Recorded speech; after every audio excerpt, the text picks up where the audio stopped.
¿cuál es el tamaño perfecto para un gobierno? Es una pregunta enorme, ¿no? Bueno, hoy vamos a meternos de lleno con una de las respuestas más, digamos, influyentes y también más polémicas que existen, la idea del Estado mínimo. Y es que todo, absolutamente todo, arranca con esa pregunta. Una que ha mantenido ocupados a filósofos y pensadores por siglos.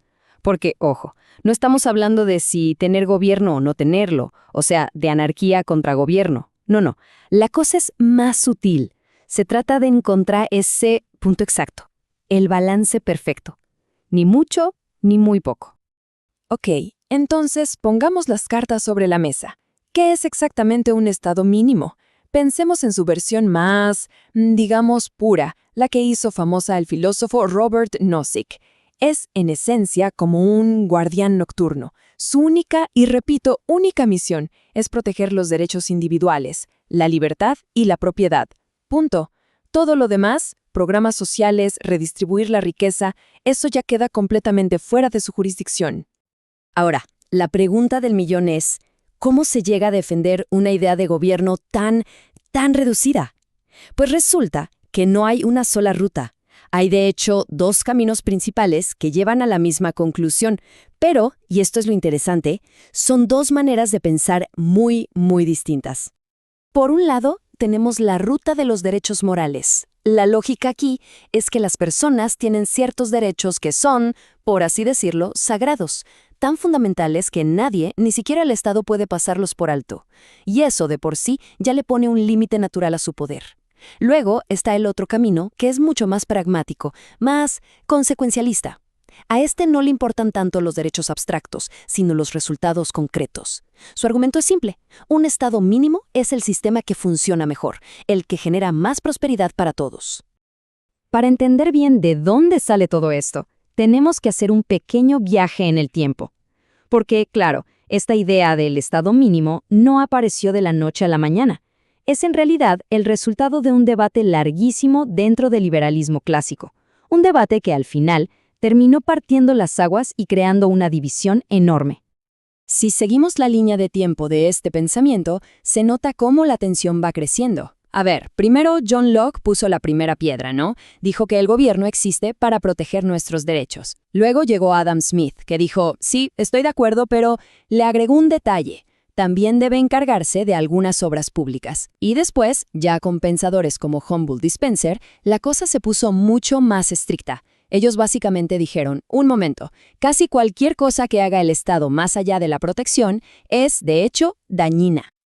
Y ahí lo tienen, ese acuerdo que parecía tan sólido al principio, sobre tener un gobierno limitado. De repente, se rompió, se fracturó por completo. El liberalismo ya no era un bloque unido, ahora había una pelea interna sobre dónde, exactamente, había que pintar la raya. Y esa división marcó la cancha para todo el debate político del siglo que venía.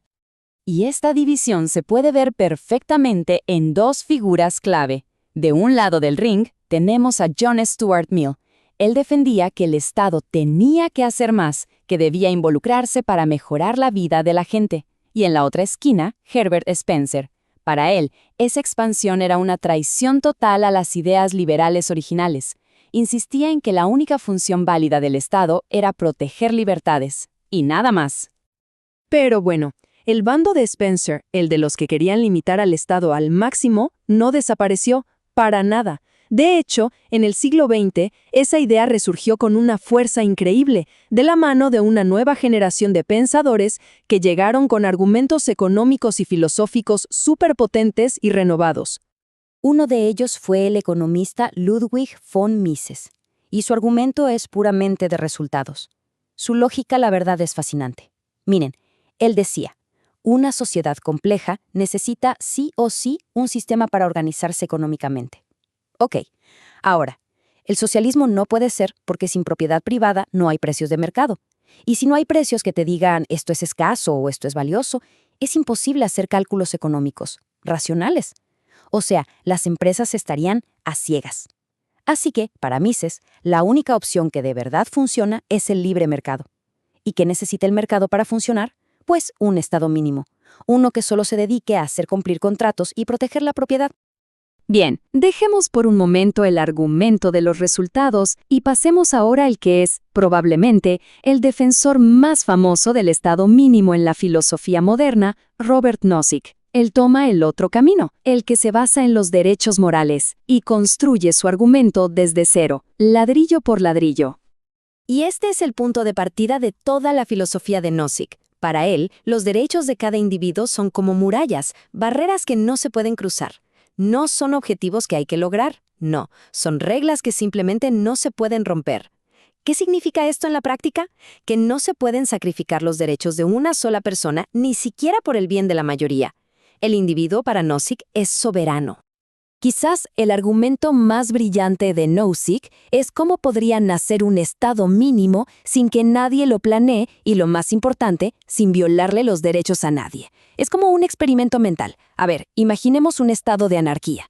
La gente contrata agencias de seguridad privadas. Con el tiempo, es natural que una se vuelva la dominante. Bueno, esta agencia gigante, para proteger bien a sus clientes, va a prohibir que las agencias más pequeñas usen métodos de justicia que considere dudosos. Pero, ojo, al hacer eso, está obligada moralmente a compensar a los demás. ¿Y cuál es la compensación? Pues ofrecerles sus propios servicios. Y listo, casi por una mano invisible, se llega a un estado mínimo que protege a todos. Y para atacar la idea de redistribuir la riqueza, Nozick saca un ejemplo que es simplemente genial. A ver, imaginemos que logramos una sociedad perfectamente justa, donde todos tienen lo mismo.